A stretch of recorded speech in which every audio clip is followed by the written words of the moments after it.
ਅਸੀਂ ਤੇਰੇ ਸਿੱਖ ਨਹੀਂ ਬੀਬੀ ਇੰਦਰਾ ਤੇ ਨਾ ਤੇਰੇ ਪਿਓ ਦੇ ਆ।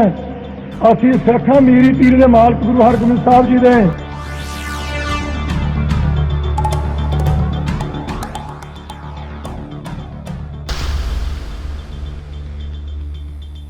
ਭਗੌੜੇ ਫੌਜੀ ਅਸੀਂ ਭਾਰਤੀ ਸੈਨਾ ਦੇ ਹਾਂ, ਪਰ ਸਿੱਖ ਸਮਾਜ ਵਾਸਤੇ ਅਸੀਂ ਧਰਮੀ ਫੌਜੀ।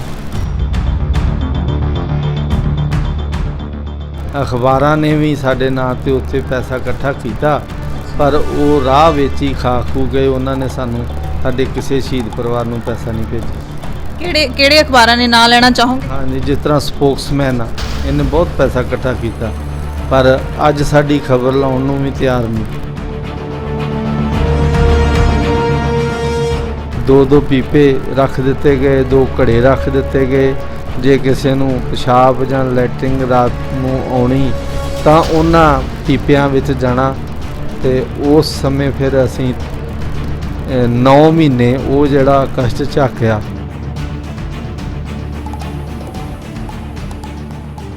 ਦੁਨੀਆ ਵਿੱਚ ਸਿਰਫ ਸਿੱਖ ਫੌਜੀ ਨੇ ਜਿਨ੍ਹਾਂ ਨੂੰ ਧਰਮੀ ਫੌਜੀ ਹੋਣ ਦਾ ਰੁਤਬਾ ਹਾਸਲ ਹੈ। ਧਰਮੀ ਫੌਜੀ ਸ਼ਬਦ 1984 ਦੇ ਵਿੱਚ ਉਸ ਵਕਤ ਹੋਂਦ ਦੇ ਵਿੱਚ ਆਇਆ ਸੀ ਜਦੋਂ ਭਾਰਤ ਸਰਕਾਰ ਦੇ ਹੁਕਮਾਂ ਦੇ ਉੱਤੇ ਭਾਰਤੀ ਫੌਜ ਨੇ ਸਿੱਖਾਂ ਦੇ ਮੁਕੱਦਸ ਸਥਾਨ ਸੱਚਖੰਡ ਸ੍ਰੀ ਦਰਬਾਰ ਸਾਹਿਬ ਅਤੇ ਸ੍ਰੀ ਅਕਾਲ ਤਖਤ ਸਾਹਿਬ ਉੱਤੇ ਹਮਲਾ ਕਰ ਦਿੱਤਾ ਸੀ। ਤਾਂ ਉਸ ਵਕਤ ਭਾਰਤੀ ਫੌਜ ਦੇ ਵਿੱਚ ਸ਼ਾਮਲ ਸਿੱਖ ਫੌਜੀਆਂ ਨੇ ਬਗਾਵਤ ਕਰ ਦਿੱਤੀ ਸੀ। ਵੱਖ-ਵੱਖ ਥਾਵਾਂ ਦੇ ਉੱਤੇ ਤਾਇਨਾਤ ਸਿੱਖ ਫੌਜੀਆਂ ਨੇ ਬੈਰਕਾਂ ਛੱਡ ਦਿੱਤੀਆਂ ਅਤੇ ਸੱਚਖੰਡ ਸ੍ਰੀ ਦਰਬਾਰ ਸਾਹਿਬ ਵੱਲ ਚਾਲੇ ਪਾ ਦਿੱਤੇ ਸੀ। ਕਹਿਰ ਦੇਖੋ ਕਿ ਸਰਕਾਰ ਨੇ ਉਸ ਵਕਤ ਵੀ ਇੱਕ ਹੋਰ ਹੁਕਮ ਦਿੱਤਾ। ਸਰਕਾਰ ਦੇ ਹੁਕਮ ਤੇ ਭਾਰਤੀ ਫੌਜ ਨੇ ਜਿਹੜੇ ਬਗਾਵਤ ਕਰਨ ਵਾਲੇ ਸਿੱਖ ਫੌਜੀ ਸੀ ਉਹਨਾਂ ਨੂੰ ਖਤਮ ਕਰਨਾ, ਉਸੇ ਥਾਂ ਤੇ ਖਤਮ ਕਰਨਾ ਸ਼ੁਰੂ ਕਰ ਦਿੱਤਾ। ਕਈ ਤਾਂ ਰਾਹ ਦੇ ਵਿੱਚ ਸ਼ਹੀਦ ਕਰ ਦਿੱਤੇ ਗਏ ਤੇ ਕਈ ਮੰਜ਼ਿਲ ਤੱਕ ਅੱਪੜ ਗਏ। ਬਿਨਾਂ ਸ਼ੱਕ ਜਿਹੜੀ ਬਗਾਵਤ ਹੁੰਦੀ ਹੈ ਉਹ ਹਮੇਸ਼ਾ ਮੁਸੀਬਤਾਂ ਅਤੇ ਦੁੱਖ ਲੈ ਕੇ ਆਉਂਦੀ ਹੈ।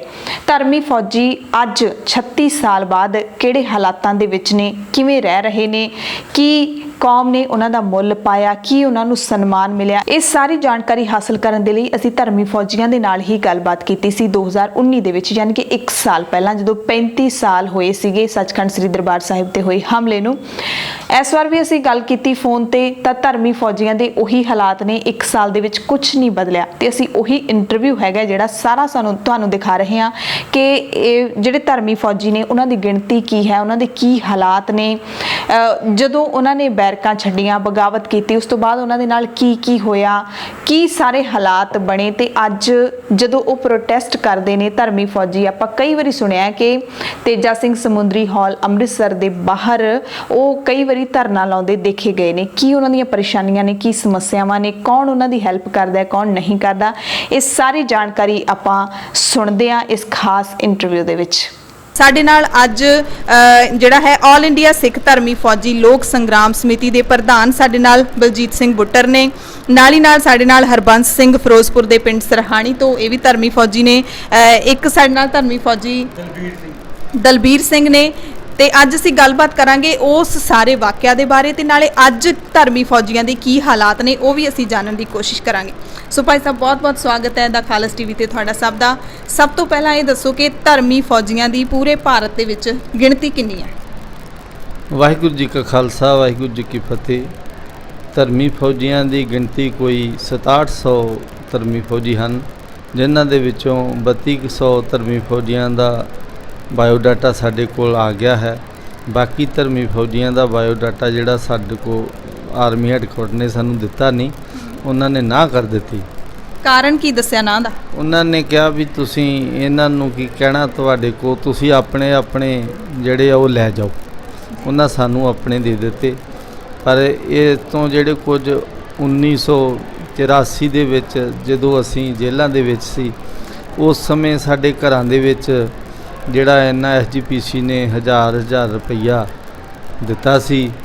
ਉਹਨਾਂ ਦੀ ਇੱਕ ਬੁੱਕ ਆ ਜਿਹਦੇ ਵਿੱਚ 1260 ਬੰਦਿਆਂ ਦਾ ਜ਼ਿਕਰ ਆਉਂਦਾ। 300 ਕੁਛ ਬੰਦੇ ਜਿਹੜੇ ਕੋਰਟ ਮਾਰਸ਼ਲ ਵਾਲੇ ਹਨ, ਬਾਕੀ ਜੋ ਡਿਸਮਿਸਡ ਹਨ, ਜਿਨ੍ਹਾਂ ਨੂੰ ਸਮਰੀ ਕੋਰਟ ਮਾਰਸ਼ਲ ਕਿਹਾ ਜਾਂਦਾ ਹੈ। ਕੁਛ ਇਹ ਸਰਕਾਰਾਂ ਦੇ ਫੈਸਲਿਆਂ ਦਰਮਿਆਨ ਕੁਛ ਧਰਮੀ ਫੌਜੀਆਂ ਨੂੰ ਥੋੜ੍ਹੀ ਸਜ਼ਾ ਦੇ ਕੇ ਉੱਥੇ ਹੀ ਰੱਖ ਲਿਆ ਗਿਆ। ਅੱਜ ਜਿਹੜੇ ਧਰਮੀ ਫੌਜੀ ਸਨ ਇਹ ਇਹਨਾਂ 'ਚੋਂ ਕੁਝ 18 ਕੇਸ ਤੇ ਕੁਝ ਸ਼ਹੀਦ ਪਰਿਵਾਰ ਹਨ ਜਿਨ੍ਹਾਂ ਨੂੰ ਅੱਜ ਤੱਕ ਕੁਛ ਨਹੀਂ ਕਿਤੇੋਂ ਮਿਲਿਆ। ਜੀ ਬਿਲਕੁਲ ਭਾਈ ਸਾਹਿਬ, ਆਪਾਂ ਸਾਰੇ ਗੱਲਾਂ ਬਾਰੇ ਕਰਾਂਗੇ ਗੱਲਬਾਤ, ਕੀ ਹਾਲਾਤ ਨੇ ਅੱਜ ਕੱਲ੍ਹ। ਪਹਿਲਾਂ ਤੁਸੀਂ ਇਹ ਦੱਸੋ ਕਿ ਪੂਰੇ ਦੇਸ਼ ਦੇ ਵਿੱਚੋਂ ਧਰਮੀ ਫੌਜੀ ਕਿੰਨੇ ਸੂਬਿਆਂ ਦੇ ਵਿੱਚ ਵੱਸਦੇ ਨੇ, ਕਿੰਨੇ ਸੂਬਿਆਂ ਤੋਂ ਨੇ ਟੋਟਲ? ਇਹ ਧਰਮੀ ਫੌਜੀ ਜੀ ਕੁਝ ਪੰਜਾਬ ਦੇ ਵਿੱਚ ਹਨ, ਕੁਝ ਧਰਮੀ ਫੌਜੀ ਜਿਹੜੇ ਨੇ ਉਹ JNK ਵਿੱਚ ਹਨ, ਕੁਝ ਹਰਿਆਣੇ ਵਿੱਚ ਹਨ, ਕੁਝ ਪਿਲੀਭੀਤ ਵਿੱਚ ਹਨ, ਬਿਹਾਰ ਦੇ ਵੀ 6 ਧਰਮੀ ਫੌਜੀ ਹਨ, ਹਿਮਾਚਲ 'ਚ ਵੀ ਹਨ। ਇਸ ਤਰ੍ਹਾਂ 7 ਪ੍ਰਾਂਤਾਂ ਦੇ ਵਿੱਚ ਧਰਮੀ ਫੌਜੀ ਹਨ ਜਿਨ੍ਹਾਂ ਦਾ ਬਾਇਓਡਾਟਾ ਸਾਡੇ ਕੋਲ ਆ। ਉਹਨਾਂ ਸਾਰਿਆਂ ਦੇ ਖਾਸ ਕਰਕੇ ਸ਼ਹੀਦ ਪਰਿਵਾਰਾਂ ਦੇ ਘਰਾਂ ਵਿੱਚ ਦਾਸ ਨੇ ਜਾ ਕੇ ਇਹ ਦੇਖਿਆ ਕਿ ਇਹ ਕਿਸ ਤਰੀਕੇ ਨਾਲ ਰਹਿ ਰਹੇ ਹਨ। ਉਸ ਸਮੇਂ ਫਿਰ ਮੱਕੜ ਸਾਹਿਬ SGPC ਦੇ ਪ੍ਰਧਾਨ ਸਾਹਿਬ ਕੋਲ ਜਾ ਕੇ ਅਸੀਂ ਇਹਨਾਂ ਨੂੰ 50,000 ਰੁਪਈਆ ਇੱਕ ਧਰਮੀ ਫੌਜੀ ਨੂੰ ਸਹਾਇਤਾ ਤੇ ਇੱਕ ਸ਼ਹੀਦ ਪਰਿਵਾਰ ਨੂੰ ਜਿਹੜਾ 1 ਲੱਖ ਰੁਪਈਆ ਦੇਣ ਦੀ ਮੰਗ ਕੀਤੀ ਸੀ ਤੇ SGPC ਨੇ ਉਹ ਅੱਜ ਤੱਕ ਬਰਕਰਾਰ ਰੱਖੀ ਹੋਈ ਹੈ। ਕਦੋਂ ਐਲਾਨ ਕੀਤਾ ਸੀ ਮੱਕੜ ਸਾਹਿਬ ਨੇ, ਕਿਹੜੇ ਸਾਲ ਗਏ ਸੀ ਤੁਸੀਂ? ਇਹ 2009 ਦੀ ਗੱਲ ਆ ਜੀ। 9 ਵਿੱਚ ਇਹਨਾਂ ਨੇ ਐਲਾਨ ਕੀਤਾ ਸੀ ਤੇ ਉਹ ਐਲਾਨ ਅੱਜ ਤੱਕ ਬਰਕਰਾਰ ਚੱਲਿਆ ਜਾ ਰਿਹਾ ਹੈ। ਜਿਹੜਾ ਵੀ ਧਰਮੀ ਫੌਜੀ ਆਪਣੇ ਕਾਗਜ਼ਾਤ ਲਿਆ ਆਉਂਦਾ ਹੈ ਉਸ ਨੂੰ 50,000 ਰੁਪਈਆ ਦੇ ਦਿੱਤਾ ਜਾਂਦਾ। ਇਹ ਹਰ ਸਾਲ ਦਿੱਤਾ ਜਾਂਦਾ ਹੈ? ਕਦੋਂ ਤੱਕ ਦਿੱਤਾ ਜਾਊਗਾ? ਸਿਰਫ ਇੱਕ ਵਾਰ ਇੱਕ ਫੌਜੀ ਨੂੰ ਦਿੱਤਾ ਜਾਂਦਾ। ਠੀਕ ਹੈ, ਤੇ 51,000 ਸੀ ਕਿ 50,000 ਸੀ? 51,000 ਦੀ ਵੀ ਗੱਲ ਹੁੰਦੀ ਹੈ। 51,000 ਮੱਕੜ ਸਾਹਿਬ ਪ੍ਰਧਾਨ ਸਾਹਿਬ ਨੇ 1,000 ਆਪਣੇ ਕੋਲੋਂ ਦਿੱਤਾ ਸੀ ਤੇ 50,000 SGPC ਵੱਲੋਂ ਐਲਾਨ ਹੋਇਆ ਸੀ। 300 ਬੰਦੇ ਨੂੰ ਦੇ ਕੇ ਇਹਨਾਂ ਨੇ ਉਹ ਪੈਸੇ ਬੰਦ ਕੀਤੇ। ਫਿਰ ਦਾਸ ਨੇ 4 ਘੰਟੇ ਲੰਗਰ ਵਾਲੇ ਗੇਟ ਦੇ ਉੱਤੇ ਧਰਨਾ ਰੱਖਿਆ। ਉਸ ਧਰਨੇ ਦੇ ਵਿੱਚ ਪ੍ਰਧਾਨ ਸਾਹਿਬ ਨੇ ਵਾਅਦਾ ਕੀਤਾ ਕਿ ਅਸੀਂ ਸਾਰਿਆਂ ਨੂੰ ਲੰਮ-ਸਮ ਦੇਵਾਂਗੇ। ਹੁਣ ਸਾਰਿਆਂ ਨੂੰ ਮਿਲ ਚੁੱਕਿਆ? ਹੁਣ ਸਾਰਿਆਂ ਨੂੰ ਮਿਲਦਾ। ਜਿਹੜੇ ਕਾਗਜ਼ ਆਪਣੇ ਲੈ ਕੇ ਆਉਂਦੇ ਨੇ, ਧਰਮੀ ਫੌਜੀ ਹੋਣ ਦਾ ਸਬੂਤ ਦਿੰਦੇ ਨੇ, ਉਹਨਾਂ ਨੂੰ 50,000 ਰੁਪਈਆ ਦਿੱਤਾ ਜਾਂਦਾ। ਇਹ ਸਬੂਤ ਕਿਹੜਾ ਮੰਗਿਆ ਜਾਂਦਾ? ਜਿਹੜਾ ਵਿਦਆਊਟ ਲੀਵ ਐਬਸੈਂਟ 10 ਜੂਨ ਜਾਂ 9 ਜੂਨ ਜਾਂ 7 ਜੂਨ ਤੋਂ ਲੈ ਕੇ ਜਿਹੜੇ ਇਹ 18 ਜੂਨ ਤੱਕ ਜਿਨ੍ਹਾਂ ਨੇ ਬੈਰਕਾਂ ਛੱਡੀਆਂ ਜੂਨ 1984 ਵਿੱਚ, ਉਹ ਧਰਮੀ ਫੌਜੀ ਮੰਨੇ ਜਾਂਦੇ ਹਨ, ਨਾ ਪਹਿਲੋਂ ਵਾਲੇ ਤੇ ਨਾ ਬਾਅਦ ਵਾਲੇ। ਠੀਕ ਹੈ, ਤੇ ਉਹ ਫੌਜੀਆਂ ਕੋਲ ਰਿਕਾਰਡ ਹੁੰਦਾ ਉਹਦਾ ਛੱਡਣ ਦਾ? ਹਾਂਜੀ ਬਿਲਕੁਲ, ਉਹਨਾਂ ਦਾ ਰਿਕਾਰਡ ਹੁੰਦਾ। ਉਹਨਾਂ ਨੇ ਵਿਦਆਊਟ ਪਰਮਿਸ਼ਨ ਆਪਣੀਆਂ ਬੈਰਕਾਂ ਛੱਡ ਦਿੱਤੀਆਂ ਤੇ SGPC ਅੰਮ੍ਰਿਤਸਰ ਵੱਲ ਨੂੰ ਚਾਲੇ ਪਾ ਦਿੱਤੇ। ਠੀਕ ਹੈ, ਯਾਨੀ ਕਿ ਜਿਹੜਾ ਅੱਛਾ ਤੁਸੀਂ ਕਿਹਾ ਸੀ 300 ਦੇ ਕੇ 300 ਬੰਦੇ ਧਰਮੀ ਫੌਜੀਆਂ ਨੂੰ ਦੇ ਕੇ ਫਿਰ ਬੰਦ ਕਰ ਦਿੱਤਾ ਸੀ। ਬੰਦ ਕਿਉਂ ਕੀਤਾ ਸੀ ਉਹ 50,000? ਇਹ ਤਾਂ ਇਹਨਾਂ ਨੂੰ ਹੀ ਪਤਾ ਹੋਵੇਗਾ ਕਿਉਂ ਬੰਦ ਕੀਤਾ। 51 ਦਿੰਦੇ ਸੀ ਪਹਿਲੋਂ, ਬਾਅਦ 'ਚ ਜਦੋਂ ਬੰਦ ਹੋਇਆ ਫਿਰ ਦਾਸ ਨੇ ਧਰਨਾ ਰੱਖਿਆ। ਫਿਰ ਮੱਕੜ ਸਾਹਿਬ SGPC ਦੇ ਪ੍ਰਧਾਨ, ਉਹਨਾਂ ਨਾਲ ਮੇਰੀ ਗੱਲ ਹੋਈ। ਉਹਨਾਂ ਨੇ ਕਿਹਾ ਵੀ ਅਸੀਂ ਤੁਹਾਨੂੰ ਇਹ ਲੰਮ-ਸਮ ਦੇਵਾਂਗੇ। ਜਦੋਂ ਵੀ ਕਾਗਜ਼ ਲੈ ਕੇ ਕੋਈ ਧਰਮੀ ਫੌਜੀ ਅੱਜ ਵੀ ਆ ਜਾਂਦਾ ਉਹਨੂੰ 50,000 ਰੁਪਈਆ ਦਿੱਤਾ ਜਾਂਦਾ। ਸੋ ਭਾਈ ਸਾਹਿਬ, ਜਿੰਨਾ ਮਾਨ ਸਨਮਾਨ ਪੰਥ ਦੇ ਵੱਲੋਂ ਮਿਲਣਾ ਚਾਹੀਦਾ ਸੀਗਾ ਧਰਮੀ ਫੌਜੀਆਂ ਨੂੰ, ਉਹ ਮਿਲਿਆ? ਧਰਮੀ ਫੌਜੀਆਂ ਨੂੰ ਮਾਨ ਸਨਮਾਨ ਇੰਨਾ ਉੱਚਾ ਮਿਲਿਆ ਕਿ ਉਹ ਪੈਸੇ ਨਾਲ ਖਰੀਦਿਆ ਨਹੀਂ ਜਾ ਸਕਦਾ ਤੇ ਨਾ ਹੀ ਕੋਈ ਖਰੀਦ ਸਕਦਾ। ਨਾ ਹੀ ਕੋਈ ਇਸ ਤੋਂ ਪਹਿਲਾਂ ਧਰਮੀ ਫੌਜੀ ਬਣਿਆ ਤੇ ਨਾ ਹੀ ਬਾਅਦ ਵਿੱਚ ਬਣੇਗਾ। ਧਰਮੀ ਫੌਜੀ ਦਾ ਖਿਤਾਬ ਦਿੱਤਾ ਗਿਆ। ਇਹਨਾਂ ਨੂੰ ਭਗੌੜੇ ਫੌਜੀ ਆਖਿਆ ਜਾਂਦਾ ਸੀ। ਇਹਨਾਂ ਨੂੰ ਧਰਮੀ ਫੌਜੀ ਦਾ ਖਿਤਾਬ ਦਿੱਤਾ ਗਿਆ ਕਿ ਧਰਮ ਦੀ ਖਾਤਰ ਜੂਝੇ ਨੇ। ਤੇ ਇਹਦੋਂ ਵੱਡਾ ਹੋਰ ਖਿਤਾਬ ਸਾਨੂੰ ਕੀ ਚਾਹੀਦਾ, ਜਿਹੜਾ ਪੈਸੇ ਨਾਲ ਨਹੀਂ ਖਰੀਦਿਆ ਜਾ ਸਕਦਾ, ਕਿਸੇ ਪੋਲੀਟੀਕਲ ਗੇਮ ਨਾਲ ਨਹੀਂ ਖਰੀਦਿਆ ਜਾ ਸਕਦਾ। ਇਹ ਤਾਂ ਉਸ ਦਿਨ ਹੀ ਖਰੀਦਿਆ ਜਾਣਾ ਸੀ ਜਿਹੜਾ 6 ਜੂਨ ਤੋਂ ਲੈ ਕੇ 18 ਜੂਨ ਤੱਕ ਜਿਨ੍ਹਾਂ ਦੇ ਦਿਲਾਂ ਵਿੱਚ ਰੋਸ ਪ੍ਰਗਟ ਹੋਇਆ ਕਿ ਜੇ ਸਾਡਾ ਧਰਮ ਹੀ ਇਹਨਾਂ ਨੇ ਢਾਹ ਸੁੱਟਿਆ ਤੇ ਸਾਨੂੰ ਨੌਕਰੀ ਕਰਨ ਦਾ ਕੀ ਫਾਇਦਾ। ਬਿਲਕੁਲ ਭਾਈ ਸਾਹਿਬ, ਉਹ ਸਾਰਾ ਵਾਕਿਆ ਵੀ ਤੁਹਾਡੇ ਤੋਂ ਜਾਣਾਂਗੇ, ਕਿਵੇਂ ਬੈਰਕਾਂ ਛੱਡੀਆਂ, ਉਸ ਤੋਂ ਬਾਅਦ ਕੀ ਵਾਪਰਿਆ, ਕਿੰਨਾ ਤਸ਼ੱਦਦ ਹੋਇਆ ਫੌਜ ਵੱਲੋਂ। ਇਸ ਮੁਕੱਦਸ ਸਥਾਨ ਤੇ ਤਾਂ ਹੋਇਆ ਹੀ ਹੋਇਆ, ਪਰ ਤੁਹਾਡੇ ਤੇ ਵੱਖਰਾ ਹੋਇਆ। ਹੁਣ ਇਹ ਦੱਸੋ ਕਿ SGPC ਦੇ ਵਿੱਚ ਧਰਮੀ ਫੌਜੀ ਨੇ ਜਿਹੜੇ, ਉਹਨਾਂ ਨੂੰ ਨੌਕਰੀਆਂ ਵੀ ਦਿੱਤੀਆਂ ਗਈਆਂ ਨੇ SGPC ਦੇ ਵੱਲੋਂ। ਕਿੰਨੇ ਧਰਮੀ ਫੌਜੀ ਨੌਕਰੀਆਂ ਕਰ ਰਹੇ ਨੇ, ਕਿੰਨਿਆਂ ਨੂੰ ਰੁਜ਼ਗਾਰ ਮਿਲਿਆ? ਧਰਮੀ ਫੌਜੀ ਕੋਈ ਤਕਰੀਬਨ 500-600 ਧਰਮੀ ਫੌਜੀ ਨੌਕਰੀ ਕਰਕੇ ਰਿਟਾਇਰ ਹੋ ਗਿਆ ਤੇ 300 ਧਰਮੀ ਫੌਜੀਆਂ ਦੇ ਸ਼ਹੀਦ ਪਰਿਵਾਰਾਂ ਦੇ ਬੱਚੇ ਇਸ ਵੇਲੇ ਡਿਊਟੀ ਨਿਭਾ ਰਹੇ ਹਨ। ਕੋਈ 100 ਕੁ ਧਰਮੀ ਫੌਜੀ ਸਾਡਾ ਇਸ ਵੇਲੇ ਜੋ ਡਿਊਟੀ ਦੇ ਉੱਤੇ ਤੈਨਾਤ ਹੈ। ਜਿਵੇਂ ਜਿਸ ਤਰ੍ਹਾਂ ਇਹਨਾਂ ਦੀ 58 ਸਾਲ ਉਮਰ ਹੁੰਦੀ ਜਾਂਦੀ ਹੈ ਤੇ ਇਹਨਾਂ ਨੂੰ ਰਿਟਾਇਰ ਕਰ ਦਿੱਤਾ ਜਾਂਦਾ ਹੈ। ਬਾਕੀ ਸਮੇਂ ਦੇ ਨਾਲ ਇਹਨਾਂ ਨੂੰ ਜਿਹੜਾ ਪ੍ਰਮੋਸ਼ਨ ਦਿੱਤਾ ਜਾਂਦਾ ਹੈ ਔਰ ਬੜੇ ਵਧੀਆ ਪ੍ਰਮੋਸ਼ਨ ਦਿੱਤੇ ਹਨ। ਫਿਰ ਇੱਕ ਜਿਹੜੀ ਸਾਡੀ ਸੰਸਥਾ ਇਸ ਵਿੱਚ ਇੱਕ ਬੰਦੇ ਨੂੰ ਧਰਮੀ ਫੌਜੀ ਨੂੰ ਡਿਊਟੀ ਦਿੱਤੀ ਜਾਵੇ, ਉਹ ਰੋਜ਼ ਆ ਕੇ ਨਕਮਸਤਕ ਹੋਵੇ। ਮੈਂ ਨਹੀਂ ਸਮਝਦਾ ਵੀ ਇਹਦੋਂ ਵੱਡਾ ਸਾਨੂੰ ਕੋਈ ਰੁਜ਼ਗਾਰ ਜਾਂ ਕੋਈ ਹੋਰ ਪੈਸਾ ਮਿਲੇ। ਇਹ ਹੀ ਇੱਕ ਬਹੁਤ ਵੱਡੇ ਸਾਡੇ ਭਾਗ ਨੇ ਜਿਹੜੇ ਅਸੀਂ ਰੋਜ਼ ਗੁਰੂ ਰਾਮਦਾਸ ਜੀ ਦੇ ਦਰਸ਼ਨ ਕਰ ਜਾਂਦੇ ਹਾਂ। ਸਾਰਿਆਂ ਨੂੰ ਇੱਥੇ ਹੀ ਮਿਲੀ ਹੋਈ ਹੈ ਡਿਊਟੀ? ਨਹੀਂ, ਡਿਊਟੀ ਵੱਖ-ਵੱਖ ਗੁਰਦੁਆਰਿਆਂ 'ਚ, ਵੱਖ-ਵੱਖ ਦਫ਼ਤਰਾਂ ਵਿੱਚ ਆ ਤੇ ਜ਼ਿਆਦਾਤਰ ਜਿਹੜੇ ਨੇ ਉਹ ਇੱਥੇ ਹੈੱਡਕੁਆਟਰ ਵਿੱਚ ਨੇ। ਸੋ SGPC ਤੋਂ ਬਿਨਾਂ ਹੋਰ ਕਿਸੇ ਸੰਸਥਾ ਨੇ ਰੁਜ਼ਗਾਰ ਦਿੱਤਾ ਹੈ ਧਰਮੀ ਫੌਜੀਆਂ ਨੂੰ? ਰੁਜ਼ਗਾਰ ਨਹੀਂ ਕਵਾਂਗੇ, ਇੱਕ ਮਾਨ ਸਨਮਾਨ ਆਰਥਿਕ ਤੌਰ ਤੇ? ਛੋਟੇ ਮੋਟੇ ਮਾਨ ਸਨਮਾਨ ਧਰਮੀ ਫੌਜੀਆਂ ਨੂੰ ਸਮੇਂ ਨਾਲ ਕਈ ਸੰਸਥਾਵਾਂ ਨੇ ਦਿੱਤੇ ਹਨ। ਵਿਦੇਸ਼ੀ ਵੀਰਾਂ ਨੇ ਵੀ ਆਪਣਾ ਜਿੰਨਾ ਕੁ ਉਹਨਾਂ ਦਾ ਉਪਰਾਲਾ ਹੋਇਆ ਉਹਨਾਂ ਕੀਤਾ ਹੈ ਔਰ ਕੁਛ ਵਿੱਚ ਅਖਬਾਰਾਂ ਨੇ ਵੀ ਸਾਡੇ ਨਾਂ 'ਤੇ ਉੱਥੇ ਪੈਸਾ ਇਕੱਠਾ ਕੀਤਾ, ਪਰ ਉਹ ਰਾਹ ਵਿੱਚ ਹੀ ਖਾ ਖੂ ਗਏ। ਉਹਨਾਂ ਨੇ ਸਾਡੇ ਕਿਸੇ ਸ਼ਹੀਦ ਪਰਿਵਾਰ ਨੂੰ ਪੈਸਾ ਨਹੀਂ ਭੇਜਿਆ। ਕਿਹੜੇ ਅਖਬਾਰਾਂ ਨੇ ਨਾਂ ਲੈਣਾ ਚਾਹੋਗੇ? ਹਾਂਜੀ, ਜਿਸ ਤਰ੍ਹਾਂ ਸਪੋਕਸਮੈਨ ਆ, ਇਹਨੇ ਬਹੁਤ ਪੈਸਾ ਇਕੱਠਾ ਕੀਤਾ ਪਰ ਅੱਜ ਸਾਡੀ ਖਬਰ ਲਾਉਣ ਨੂੰ ਵੀ ਤਿਆਰ ਨਹੀਂ। ਸਾਨੂੰ ਖਬਰ ਵੀ ਪੈਸੇ ਦੇ ਕੇ ਲਵਾਉਣੀ ਪੈਂਦੀ। ਇਸ ਕਰਕੇ ਇਹਨਾਂ ਨੇ ਸਾਡੇ ਨਾਲ ਸਪੋਕਸਮੈਨ ਨੇ ਬਹੁਤ ਵੱਡਾ ਧੋਖਾ ਕੀਤਾ। ਕਿਵੇਂ ਪੈਸਾ ਇਕੱਠਾ ਕੀਤਾ ਤੁਹਾਡੇ ਨਾਮ ਤੇ? ਕੋਈ ਮੁਹਿੰਮ ਚਲਾਈ ਸੀ? ਜਿਸ ਤਰ੍ਹਾਂ ਜਦੋਂ ਇਹਨਾਂ ਨੇ ਸਪੋਕਸਮੈਨ ਇੱਕ ਸੰਤ ਸਿਪਾਹੀ ਰਸਾਲੇ ਤੋਂ ਬਾਅਦ ਇਹਨਾਂ ਨੇ ਅਖਬਾਰ ਕੱਢੀ, ਉਸ ਅਖਬਾਰ ਵਿੱਚ ਇਹਨਾਂ ਨੇ ਸਾਡੇ ਕੋਲੋਂ ਕਾਗਜ਼ਾਤ ਮੰਗੇ ਤੇ ਧਰਮੀ ਫੌਜੀਆਂ ਨੂੰ ਇਹਦੇ ਵਿੱਚ ਅਸੀਂ ਬਹੁਤ ਹੀ ਨੌਕਰੀਆਂ ਦੇਵਾਂਗੇ, ਇਹਨਾਂ ਦੇ ਬੱਚੇ ਐਡਜਸਟ ਕਰਾਂਗੇ ਤੇ ਬਾਹਰੋਂ ਬਹੁਤ ਪੈਸਾ ਆਇਆ। ਇਹਨਾਂ ਨੇ ਉਹ ਪੈਸਾ ਆਪਣਾ ਯੂਜ਼ ਕਰ ਲਿਆ ਤੇ ਸਾਡੇ ਧਰਮੀ 130 ਧਰਮੀ ਫੌਜੀ ਨੂੰ 10-10 ਹਜ਼ਾਰ ਦੇ ਕੇ ਤੇ ਬਸ ਉੱਥੋਂ ਭੇਜ ਦਿੱਤਾ। ਕਿੰਨਾ ਪੈਸਾ ਇਕੱਠਾ ਕੀਤਾ ਹੋਣਾ ਤੁਹਾਡੇ ਅੰਦਾਜ਼ੇ ਨਾਲ? ਹੋਣਾ ਕੋਈ ਕਰੋੜਾਂ ਦੇ ਹਿਸਾਬ ਨਾਲ ਹੀ ਹੋਇਆ ਪੈਸਾ ਇਕੱਠਾ ਹੋਇਆ, ਮੈਨੂੰ ਇਹਦੀ ਪੂਰੀ ਜਾਣਕਾਰੀ ਨਹੀਂ, ਪਰ 130 ਨੂੰ ਇਹਨਾਂ ਨੇ 10-10 ਹਜ਼ਾਰ ਰੁਪਈਆ ਜ਼ਰੂਰ ਦਿੱਤਾ ਸੀ 10-12 ਸਾਲ ਪਹਿਲੋਂ। ਉਸ ਤੋਂ ਬਾਅਦ ਇਹਨਾਂ ਨੇ ਕੋਈ ਪੈਸਾ ਨਹੀਂ ਦਿੱਤਾ। ਕੋਈ ਤੁਸੀਂ ਪੁੱਛ ਪੜਤਾਲ ਕੀਤੀ ਇਹਨਾਂ ਦੇ ਆਥੋਰਾਈਜ਼ਡ ਅਧਿਕਾਰੀਆਂ ਨਾਲ? ਬੜੀ ਵਾਰ ਕੀਤੀ ਹੈ। ਇਹਨਾਂ ਦਾ ਜਿਹੜਾ ਸੰਪਾਦਕ ਆ ਸਰਦਾਰ ਜੋਗਿੰਦਰ ਸਿੰਘ ਜੀ ਫੌਜੀ ਆ, ਉਸ ਕਿਸੇ ਬੰਨੇ ਸਾਨੂੰ ਲੱਗਣ ਹੀ ਨਹੀਂ ਦਿੰਦਾ, ਬਸ ਲਾਰੇ ਲੱਪੇ ਜੇ ਲਾ ਕੇ ਤੇ ਸਾਨੂੰ ਉੱਥੋਂ ਭੇਜ ਦਿੰਦਾ। ਇਹ ਬਹੁਤ ਵੱਡਾ ਕਲੰਕ ਹੈ ਪੂਰੇ ਮੀਡੀਆ ਦੇ ਨਾਮ ਤੇ ਅਸੀਂ ਕਹਿ ਸਕਦੇ ਹਾਂ, ਜਿਹੜਾ ਭਾਈ ਸਾਹਿਬ ਨੇ ਇੱਕ ਖੁਲਾਸਾ ਕੀਤਾ ਹੈ। ਸੋ ਭਾਈ ਸਾਹਿਬ, ਜੇ ਧਰਮੀ ਫੌਜੀ, ਤੁਸੀਂ ਜਿਸ ਤਰ੍ਹਾਂ ਤੁਹਾਡੀਆਂ ਗੱਲਾਂ ਤੋਂ ਲੱਗਦਾ ਹੈ ਕਿ ਬਹੁਤ ਸੰਤੁਸ਼ਟ ਹੋ ਕਿ ਧਰਮੀ ਫੌਜੀਆਂ ਨੂੰ ਜੋ ਆਰਥਿਕ ਤੌਰ ਤੇ ਸਹਾਇਤਾ ਮਿਲਣੀ ਚਾਹੀਦੀ ਸੀ ਉਹ ਮਿਲੀ, ਫਿਰ SGPC ਦੇ ਦਫ਼ਤਰ ਦੇ ਬਾਹਰ ਧਰਨੇ ਕਿਉਂ ਲੱਗਦੇ ਨੇ? ਕੁਝ ਦਿਨ ਪਹਿਲਾਂ ਹੀ ਲੱਗ ਕੇ ਹਟਿਆ। ਇਸ ਤਰ੍ਹਾਂ ਕਿ ਉਹ ਬੀਬਾ ਜੀ ਸਾਡੇ ਧਰਮੀ ਫੌਜੀਆਂ ਦੇ ਕਈ ਗੁੱਟ ਨੇ ਔਰ ਇਹਨਾਂ ਗੁੱਟਾਂ ਦੇ ਨਾਲ SGPC ਦੇ ਕੁਝ ਨੁਮਾਇੰਦੇ ਜੁੜੇ ਹੋਏ ਨੇ ਜਿਹੜੇ ਇਹਨਾਂ ਨੂੰ ਪਾਟੋ ਧਾੜ ਪਾਉਣ ਵਾਸਤੇ ਇਹਨਾਂ ਨੂੰ ਕੁਝ ਬੰਦਿਆਂ ਨੂੰ ਇਸ ਤਰ੍ਹਾਂ ਕਰਕੇ ਤੇ ਉਹਨਾਂ ਕੋਲ ਆਪ ਹੀ ਰਖਾ ਦਿੰਦੇ ਨੇ। ਧਰਮੀ ਫੌਜੀ ਆਪਣੇ ਆਪ ਕੋਈ ਛੇਤੀ ਨਾਲ ਧਰਨਾ ਰੱਖ ਕੇ ਖੁਸ਼ ਨਹੀਂ, ਕਿਉਂਕਿ ਜਿਸ ਗੁਰੂ ਵਾਸਤੇ ਅਸੀਂ ਬੈਰਕਾਂ ਛੱਡੀਆਂ ਉਹਦੇ ਉਲਟ ਅਸੀਂ ਧਰਨੇ ਲਾਉਂਦੇ ਚੰਗੇ ਨਹੀਂ ਲੱਗਦੇ। ਅਸੀਂ ਇਸ ਕਰਕੇ ਇਹ ਸਾਰਾ ਕਸੂਰ ਇਹਨਾਂ ਨੁਮਾਇੰਦਿਆਂ ਦਾ ਹੈ। ਇਹ ਸਾਡੇ 'ਚ ਪਾਟੋ ਧਾੜ ਪਾਉਂਦੇ ਨੇ।